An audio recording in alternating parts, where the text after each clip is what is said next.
আসসালামু আলাইকুম। তো নিত্যদিনের রান্নাবান্না চলে আসলাম। আজকে নিয়েছি কাকিলা মাছ।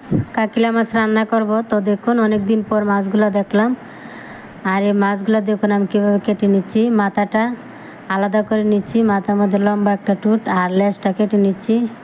তো কাকিলা মাছগুলো আজকে টমেটো দিয়ে রান্না করব। তো দেখুন কাকিলা মাছের কোনো আঁশ থাকে না, আর কোনো বাড়াও নাই, আঁশও নাই।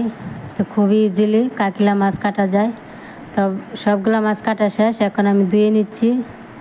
তো দেখুন মাছগুলো খুব সুন্দরভাবে ধুয়ে নিলাম, প্রত্যেকটা মাছ ধুয়ে। এখন আমি আবার টমেটোগুলো ধুয়ে নিচ্ছি।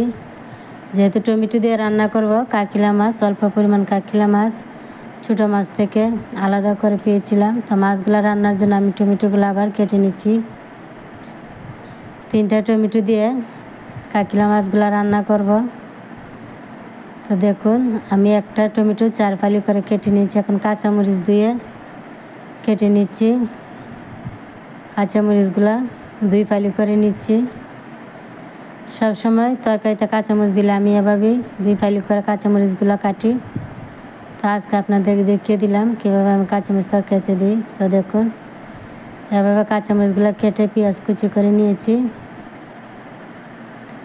তা রান্নার জন্য কাকিলা মাছ লবণ হলুদ মাখিয়ে নিচ্ছি। 1 চামচ হলদের গুঁড়া, 1 চামচ মরিচের গুঁড়া, 1 চামচ ধনিয়ার গুঁড়া দিয়ে মাখিয়ে নিলাম। আর ফ্রাই প্যানে তেল দিয়ে গরম তেলে পেঁয়াজটা ভেজে নিচ্ছি। পেঁয়াজটা ভাজা হয়ে গেলে আমি টমেটোগুলো দিয়ে দিব। তো দেখুন পেঁয়াজ ভাজা শেষ, এখন টমেটো দিয়ে দিলাম। টমেটোটা দিয়ে আবার নাড়িয়ে চাড়িয়ে টমেটোটা রান্না করে নেব। আগে টমেটোটা সেদ্ধ হলে তারপর মাছটা দেব। টমেটো ভাজা করে তারপর আমি মাছটা দিয়ে অল্প ঝোল দিয়ে দিলাম। কাকিলা মাছ ভুনা করে রান্না করব। তো দেখুন তরকারিটা আমি নাড়িয়ে চাড়িয়ে নিচ্ছি। তরকারিটা প্রায় শেষের পথে হয়ে আসছে, কারণ নাড়িয়ে চাড়িয়ে নিলাম। তো তরকারিটা আমার হয়ে গেছে। এখন চুলা থেকে নামিয়ে একটা বাটিতে নিয়ে নিচ্ছি। অল্প পরিমাণ কাকিলা মাছ 3টা টমেটো দিয়ে রান্না করলাম আজকে। ছোটো মাছ থেকে কাকিলা মাছগুলো আমি পেয়েছি, তা আলাদা করে আমি সেগুলো আলাদাভাবেই রান্না করেছি। তো দেখুন কাকিলা মাছ অনেক দিন পর দেখলাম। আর এখন তেমন আগের মতো কাকিলা মাছ পাওয়া যায় না, দেখা যায় না। আগে তো বাজারে অনেক বড় বড় কাকিলা মাছ আসতো, এখন আর তো তেমন বেশি পাওয়া যায় না।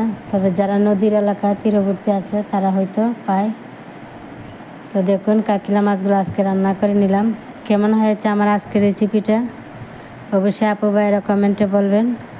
আর আমার নিত্য নতুন রান্না পেতে বেল বাটনটি অন করে রাখবেন। সবাই লাইক কমেন্ট শেয়ার করবেন। ইউটিউব চ্যানেল থেকে দেখে থাকলে নিত্যদিনের রান্নাবান্না চ্যানেলটি সাবস্ক্রাইব করবেন।